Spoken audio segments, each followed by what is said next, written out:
welcome to Nowadays. We are going to have a look on today's news relevant for various competitive exams. Subscribe our channel for daily news and don't forget to click on bell icon. The first is about Koa Tribals. Khons are a Dravidian-speaking tribal people of India. Traditionally hunter-gatherers, they are divided into the hill-dwelling Khons and plain-dwelling Khons for census purpose. All the Khons identified by their clan and usually hold large tracts of fertile land but still practice hunting, gathering, and slash and burn agriculture in the forest as a symbol of their connection and ownership of the forest. Khon speaks the Kui and Kuvi languages. These tribals still continue to call themselves as Kui people and their hill as Kui country. The Khons are a Dravidian tribe, but no mythology or legend yet discovered. Source the Hindu. The next one is about Train 18. The production of India's first semi-high-speed train or Train 18 has come to a grinding halt at the Integral Coach Factory in Chennai. The work on rolling out 10 of these trains this fiscal remain a non-starter despite floating of tenders. The reason behind the halt is the design of the train has been found to be in violation of certain specification and it will go back to the drawing table. Investigation is also on into allegations that one company was favored in the making of the 97 crore train set. Vande Bharat Express, also known as Train 18, is an Indian semi-high-speed intercity electric multiple unit. It was designed and built by the Integral Coach Factory Chennai under the India government's Make in India initiative over a span of 18 months. Source is the Hindu. Next is about Five Eyes. The US has threatened to cut off intelligence sharing between the so-called Five Eyes unless its members ban 5G equipment from Huawei, fearing it could be a vehicle for Chinese spy operations. The Five Eye name refers to the security classification of intelligence document Secret. Australia, Canada, New Zealand, United Kingdom, US Eyes only. It is an Anglophone intelligence alliance comprising Australia, Canada, New Zealand, United Kingdom and United States. It began in 1946 when the United States and the United Kingdom agreed to an open exchange of intelligence on the communication of foreign nations. It was expanded when Canada joined the alliance in 1948, followed by Australia and New Zealand in 1956. Five Eyes allowed the national agencies to share monitoring infrastructure and to track nuclear-armed Soviet submarines during the Cold War. The surveillance partnership strengthened following the 9/11 attack on the United States, and the monitoring of Internet communication has since expanded exponentially. Sources Graphic News. External Affairs Minister Dr. S. Jaishankar took oath as Rajya Sabha member. Chairman M. Venkaiah Naidu administered the oath to Dr. Jaishankar. He has been elected to the upper house from Gujarat.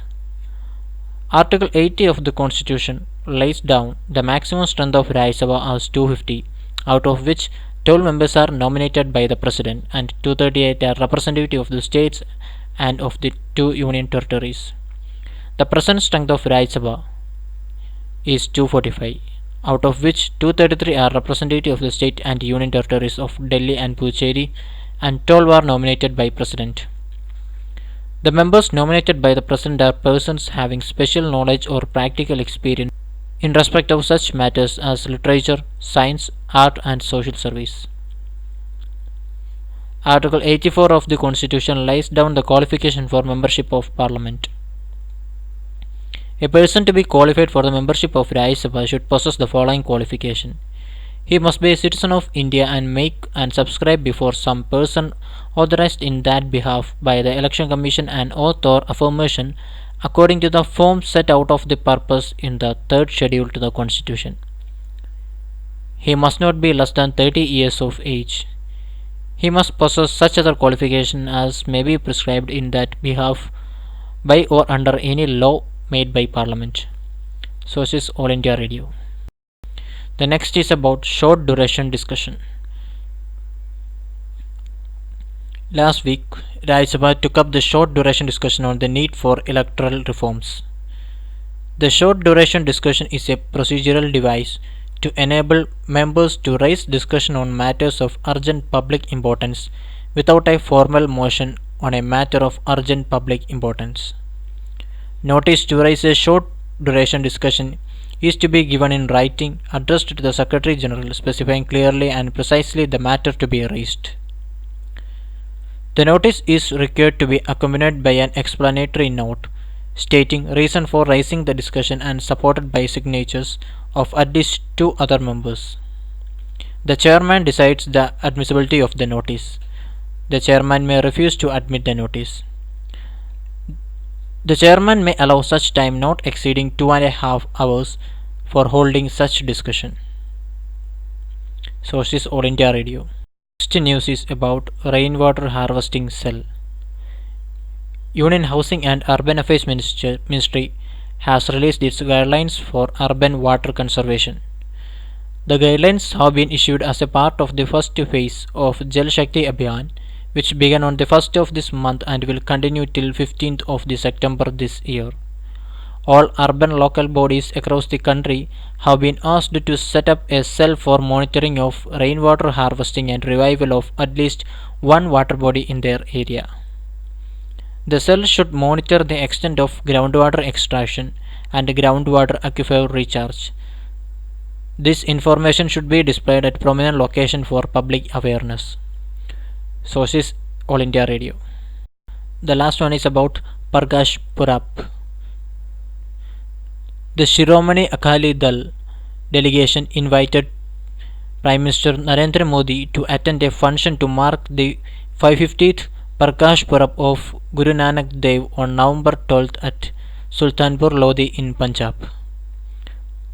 Prakash Purab is also known as Guru Nanak Gurpurab, Guru Nanak's Prakash Ulsav and Guru Nanak Jayanti. This is one of the most sacred festivals in Sikhism and celebrates the birth of the first Sikh Guru, Guru Nanak Dev.